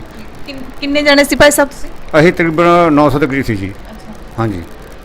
ਅਤੇ 50 ਕਰੀਬ ਗੱਡੀਆਂ ਸਾਡੇ ਕੋਲ, ਉਹ ਪ੍ਰਾਈਵੇਟ ਗੱਡੀਆਂ ਵੀ ਸੀਗੀਆਂ, ਬੱਸਾਂ ਵੀ ਸੀ, ਜਿਨ੍ਹਾਂ ਵੀ ਆਰਸਲ ਦਾ ਸਾਰਾ ਅਸਾ ਸਾਡੇ ਨਾਲ ਸੀ ਉਸ ਟਾਈਮ 'ਤੇ ਜੀ। ਮਤਲਬ ਹਰਿਮੰਦਰ ਸਾਹਿਬ ਆਉਣ ਦਾ ਤੁਹਾਨੂੰ ਫਿਰ ਵੀ ਮੌਕਾ ਨਹੀਂ ਮਿਲਿਆ ਇੰਨੀ ਦੂਰ ਤੱਕ ਪਹੁੰਚ ਕੇ ਵੀ? ਨਹੀਂ ਜੀ, ਸਾਨੂੰ ਉੱਥੋਂ ਰਾਜ ਕੇ ਰਹਿ ਗਏ ਜੀ। ਅਸੀਂ ਅੱਗੇ ਨਹੀਂ ਨਿਕਲ ਸਕਦੇ, ਕਿਉਂ ਜਿਹੜੀ ਫਿਰੋਜ਼ਪੁਰ ਤੋਂ ਚੰਡੀਗੜ੍ਹ ਆਉਂਦੀ ਉਹ ਵੀ ਸਾਰੀ ਸੀਟ ਸੀ ਜੀ। ਅਤੇ ਸਾਰਾ ਆਹ ਜਿਹੜਾ ਉੱਥੇ ਆਪਣਾ ਸਾਰੇ ਲੱਗੇ ਸੀ, ਸੀਟ ਸੀ ਸਾਰੀਆਂ ਬਹੁਤ ਲੱਗੀ ਸੀ। ਅਸੀਂ ਆ ਨਹੀਂ ਸਕਦੇ ਜੀ ਉੱਥੋਂ। ਜਿੰਨਾ ਸਾਨੂੰ ਗੁਰੂ ਮਹਾਰਾਜ ਨੇ ਹੁਕਮ ਕੀਤਾ, ਉਹਨਾਂ ਅਸੀਂ ਗੁਰੂ ਮਹਾਰਾਜ ਦਾ ਹੁਕਮ ਨਹੀਂ। ਭਾਈ ਸਾਹਿਬ, ਬਗਾਵਤ ਕੀਤੀ ਸੀ ਜਿੰਨੇ ਫੌਜੀਆਂ ਨੇ, ਉਹਨਾਂ ਦੇ ਵਿੱਚੋਂ ਕਿੰਨੇ ਸਿੱਖ ਫੌਜੀ ਨੇ ਜਿਹੜੇ ਸ਼ਹੀਦ ਹੋ ਗਏ ਸੀ ਆਪਣੀ ਹੀ ਆਰਮੀ ਦੇ ਨਾਲ ਲੜਾਈ ਕਰਦੇ ਹੋਏ? ਇਹ ਜੀ ਕੋਈ 83 ਸ਼ਹੀਦ ਹੋਏ ਨੇ। ਅਤੇ ਉਸ ਤੋਂ ਬਾਅਦ ਜਿਨ੍ਹਾਂ ਨੂੰ 500 ਨੂੰ ਫੱਟੜ ਜਿਹੜੇ ਹੋਏ ਸੀ, ਉਹ ਵੀ ਤਕਰੀਬਨ ਆਣ ਕੇ ਉਹ ਵੀ ਵਿਚਾਰੇ ਕੁਝ ਸਾਲਾਂ ਬਾਅਦ ਇਸੇ ਤਰ੍ਹਾਂ ਹੀ ਕਿਸੇ ਦੇ ਸਿਰ 'ਚ ਗੋਲੀ ਵੱਜ ਗਈ, ਕਿਸੇ ਦੇ ਢਿੱਡ 'ਚ ਵੱਜ ਗਈ। ਕਈ ਤਾਂ ਇਹ ਨੇ ਜਿਨ੍ਹਾਂ ਦੇ ਪੇਟ ਵਿੱਚ 16 ਗੋਲੀਆਂ ਵੱਜੀਆਂ, ਉਹ ਅੱਜ ਵੀ ਇੱਥੇ ਮੌਜੂਦ ਨੇ। ਉਹ ਹੈਗੇ ਨੇ ਸਰੈਣ ਸਿੰਘ, ਇੱਥੋਂ ਰਿਟਾਇਰ ਹੋਏ ਨੇ, ਪਹਿਲੋਂ ਆਰਮੀ 'ਚ ਹੋਏ ਨੇ। ਸਰੈਣ ਸਿੰਘ, ਉਹਨਾਂ ਕੋਲ ਬੈਠਾ ਨਹੀਂ ਜਾਂਦਾ, ਜਾਂ ਉਹ ਖਲੋਂਦੇ ਆ ਅਤੇ ਜਾਂ ਲੰਮੇ ਪੈਂਦੇ। ਮਤਲਬ ਢਿੱਡ ਜਿਹੜਾ ਉਹਨਾਂ ਦਾ, ਉਹਦੀਆਂ 23 ਗੋਲੀਆਂ ਵੱਜੀਆਂ ਹੋਈਆਂ। ਉਹ ਬੱਜੂਮਾਨ ਪਿੰਡ ਆ ਇੱਕ ਜੈਂਤੀਪੁਰ ਲਾਗੇ, ਉਹ ਉੱਥੋਂ ਦੇ ਰਹਿਣ ਵਾਲੇ ਆ ਤੇ ਉਹ ਵਿਚਾਰੇ ਵੀ ਬਹੁਤ ਔਖੇ ਨੇ। ਇਹੋ ਜਿਹੇ ਬੰਦੇ ਬਹੁਤ ਨੇ ਜਿਹੜੇ ਆ ਕੇ ਫੱਟੜ ਹੋਏ ਸੀ।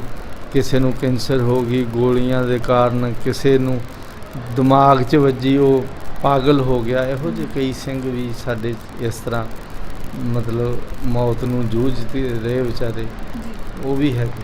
ਤਾਂ ਭਾਈ ਸਾਹਿਬ ਜੂਨ 84 ਕਈ ਵਾਰੀ ਸਲਾਹਾਂ ਮਿਲਦੀਆਂ ਨੇ ਸਿੱਖਾਂ ਨੂੰ ਕਿ ਜੂਨ 84 ਭੁੱਲ ਜਾਓ, ਬਹੁਤ ਸਾਲ ਬੀਤ ਗਏ, ਭੁੱਲਣਯੋਗ ਹੈ? ਵੇਖੋ ਜੀ ਗੱਲ ਸੁਣੋ, ਇਹ ਤੇ ਜੇ ਹੁਣ ਸਾਡੇ ਪਿੰਡੇ ਦੇ ਜੋ ਅਸੀਂ ਹੰਢਾਇਆ ਅਸੀਂ ਕਿੱਦਾਂ ਭੁੱਲ ਜਾਂਗੇ? ਅਸੀਂ ਤਾਂ ਨਹੀਂ ਭੁੱਲ ਸਕਦੇ। ਸਾਡੀ ਪੀੜ੍ਹੀ ਭੁੱਲ ਜੇ, ਅਗਲੀ ਤੇ ਭੁੱਲ ਜਾਵੇ, ਅਸੀਂ ਨਹੀਂ ਭੁੱਲ ਸਕਦੇ। ਤੁਹਾਡੇ ਲਈ ਵੀ ਸੇਮ ਸਵਾਲ ਹੈ, 84 ਭੁੱਲ ਸਕਦੇ ਹੋ? ਨਹੀਂ ਭੁੱਲ ਸਕਦੀ, ਅਸੀਂ ਨਹੀਂ ਭੁੱਲ ਸਕਦੇ ਆਪ ਦੀ ਉਮਰ ਵਿੱਚ ਕਿਸੇ ਟਾਈਮ 'ਤੇ ਜੋ ਸਾਡਾ ਬੀਤੀ ਹੈ ਉਹ ਅਸੀਂ ਨਹੀਂ ਭੁੱਲ ਸਕਦੇ। PRC ਰਾਮਗੜ੍ਹ, PRC ਉੱਥੇ 2 ਸੈਂਟਰ ਸੀ, ਇੱਕ PRC ਇੱਕ SRC। ਇਹ 130 ਬੰਦੇ ਜਿਹੜੇ ਆ 14 ਪੰਜਾਬ 14 ਪੰਜਾਬ ਦੇ ਬੰਦੇ ਇਹ ਉੱਥੋਂ ਬੈਰਕਾਂ ਇਹਨਾਂ ਛੱਡੀਆਂ ਸੀ ਤੇ ਆਰਮਡ ਦੇ ਬੰਦੇ ਵੀ ਹੈਗੇ, ਇਕੱਲੇ ਸਿੱਖ ਨਹੀਂ ਗਿਆ, ਸਿੱਖ ਆਰਮਡ ਦੇ ਨਹੀਂ, ਬਹੁਤ ਸਾਰੇ ਜਿੱਥੇ ਵੀ ਸਿੱਖ ਸੀ ਉਹਨਾਂ ਨੇ ਆਪਣਾ ਸਿੱਖੀ ਦਾ ਪੂਰਾ ਰੋਸ ਕੀਤਾ ਕਿ ਸਾਡੇ ਸਿੱਖ ਧਰਮ ਨੂੰ ਇਹਨਾਂ ਨੇ ਜਿਹੜਾ ਵਾ ਮਲੀਆ ਮੇਟ ਕਰਨ ਦੀ ਕੋਸ਼ਿਸ਼ ਕੀਤੀ।